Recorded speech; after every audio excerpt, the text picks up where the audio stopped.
Rob here from the Flanagan Homestead. I just picked up some baleage, and I'll explain more what that is, as it's kind of a combination between bales and silage. But I have three 1,000 pounds bales in the back of my dump trailer. I've just backed, what, 600 feet down a curvy driveway to get it here, and now I'm going to unload with the dump trailer. Unfortunately, it's downhill where I unload them, and these are round. I got to find a way to make sure these don't take off on me. Before we go any farther on the unloading, let's go back to when we were loading them and why we were loading them. I let my friends know that I was short on feed. I have too many animals. My pasture wasn't keeping up even in the spring, and Ben said he had some extra baleage that I could have, so I came to pick it up. They are 1,000 pounds. You can see he has to have his son on the back of the tractor to counterweight it, so that it doesn't tip over. But one of the things that he's going to discuss here in the video a little bit later is he likes the fact that he can move all the bales with equipment and not have to have manpower. The green handles on the end there are called soft hands, designed specifically for moving baleage. I don't have the equipment for moving baleage, but he's loading me up in a dump trailer, which I will back into the field and dump off. All right, Ben, so I have done bales of hay. Hay bales. Hay bales. 50 pounders. Yep. And that's what everybody around here has done for forever. I'm assuming you did hay bales for a long time. I did. Okay, and so first of all, tell me, this is baleage, and how much does one of these weigh? 1,000 pounds, give or take. 1,000 pounds. So 1,000 pounds. Why did you convert to this from doing hay bales? Absolutely. Well, number one, when my free labor graduated and moved out, which is probably every farmer's demise. Yep. It became a thing where I didn't want to have to try to find high school kids or other adults that I could hornswoggle into bucking hay for a couple of 2 or 3 nights. So we switched over to what's called baleage. So ours is wet baleage. It's made in about normally late April, early May around here, and has a higher protein content than standard hay. And again, from the standpoint of I'm not getting any younger, the tractor moves these versus me moving the 50-pound bales. And we have a herd of, I guess about 20, 22, somewhere in there currently. Are most of them right here? Yeah, they're all right here. Okay. Yeah, so they're all right here. And the cows are bred back, so in another 4 or 5 months we'll be dropping calves. Excellent. So we'll have another seven head here on the farm. And anyway, so this is just much easier to feed ultimately. Right. One of these would feed those cows for a day and a half. Okay. So basically every other day we just drop a bale, and it's perfect. So my understanding is, you're like you said, you're baling it a little bit wetter. Like how wet? Do you cut and bale the same day, or is it a little bit of drying, or? I'll be very honest. I don't have the answer to that question. I get it. I get it from our friends down the road. Okay. Who make literally hundreds of tons of this.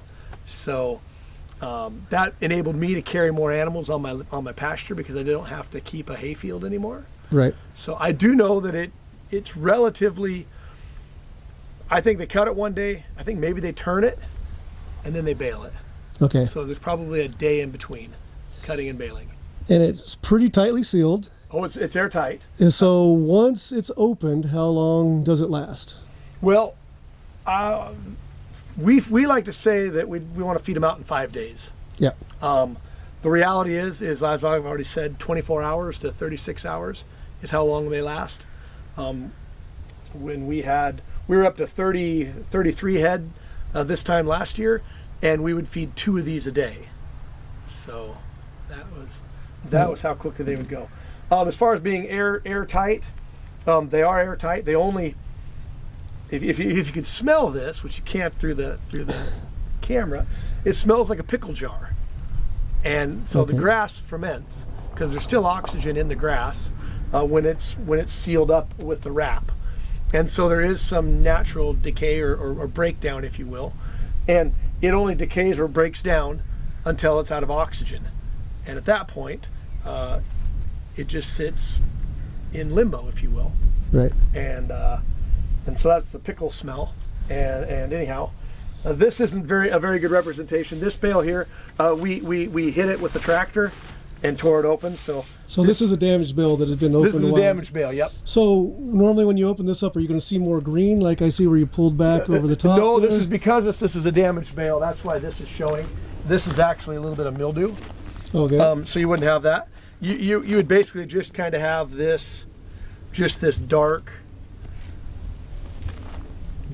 grass look here. Okay. Grab a knife and we can. This is a 2-year-old bale, so this isn't what you would consider the epitome of what these should look like. Maybe for 2 years old, they look pretty good. Yeah. But this is last year's hay over here, and well, that's why you're here. You're just helping me get rid of all this. Happy to do it because we don't need it anymore, and it's just going to go over and fill up low spots in the ground somewhere, and you know. Okay. So anyway, but this over here, let's see if I think I have a knife somewhere in here. So because we're in the spring now and the grass is growing, you're not using any of this. Is that what you're saying? Or are you? No. I'm still using it. We've got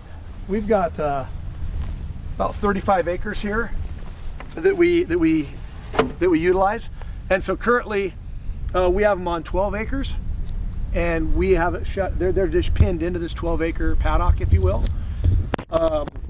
So we're just letting all of the ground rejuvenate as spring has finally sprung here in the Pacific Northwest in the last week. Yeah. Right. Finally, some sunshine. Finally, like I finally. It has been relentlessly wet. I just mowed the lawn for the first time this year, last week.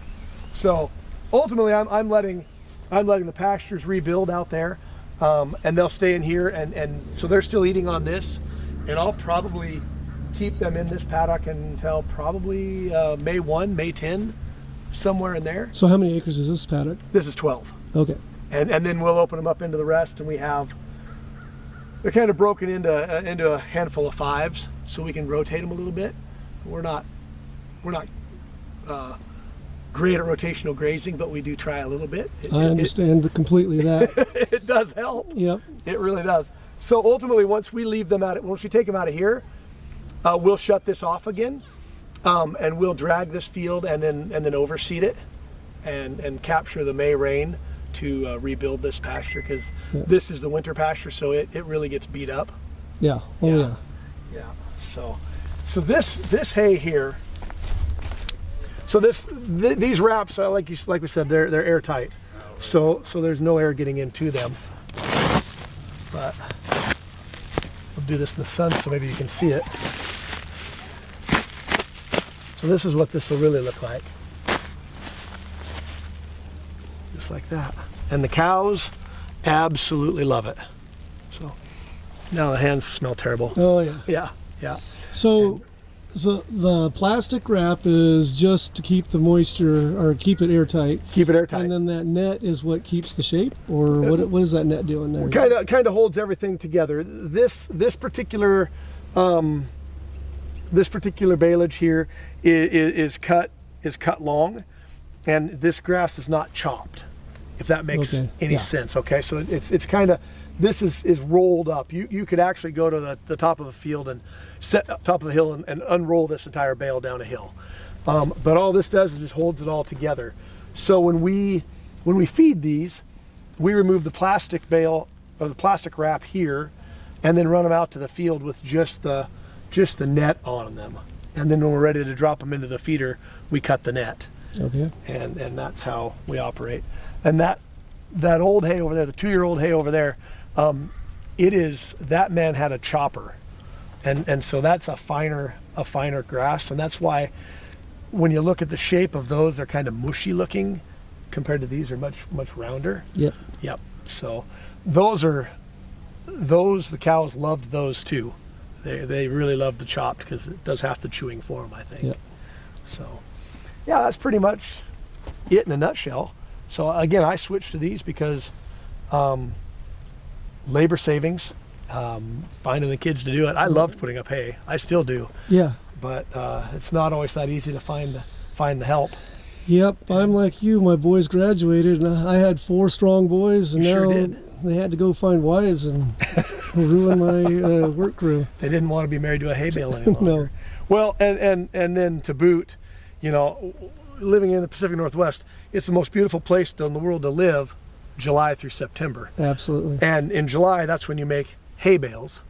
And I would rather go boating and camping with my family Absolutely. in July. And we could never plan a vacation if we were making hay, because it was dependent upon the weather. Yeah, when are you going to have that hot enough week that you can get it all done? Yep, exactly. So we could never plan to go anywhere until after the hay was in the barn.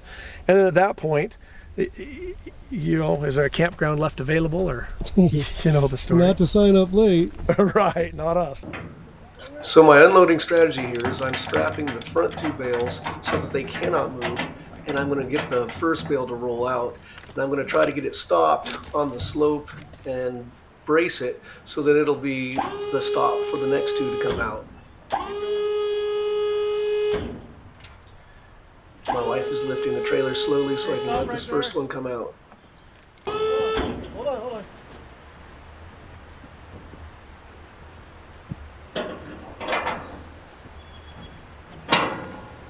Oh, here it goes. Oh, I lost my...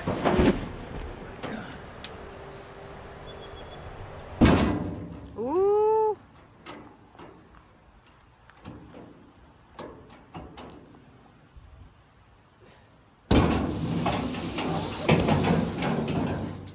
Woo, that burned my hands as I'm holding this rope. I think we're in a good position though. I don't think it's going to take off. Ooh.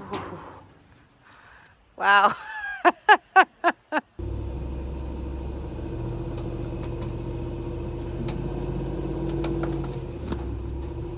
We're going to open up the middle bell here first. Got to get the plastic off that has been keeping it from rotting.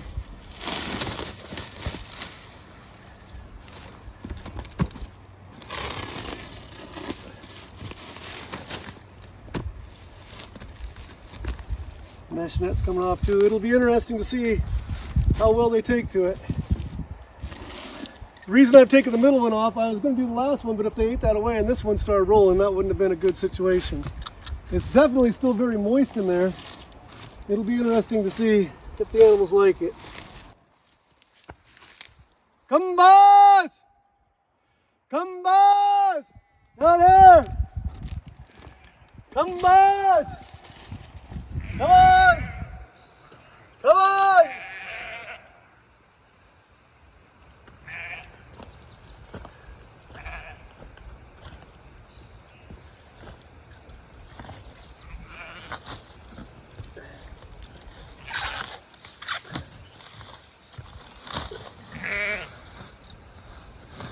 My animals didn't take to the baleage right away.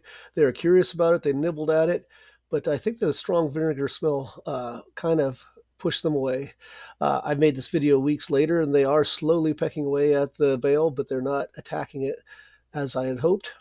Thanks for joining me on the Flanagan Homestead, where Christmas trees are my business, teaching, cleaning, horticulture is my job, and outdoor projects are my passion. Hope to see you again soon. Be blessed, everyone.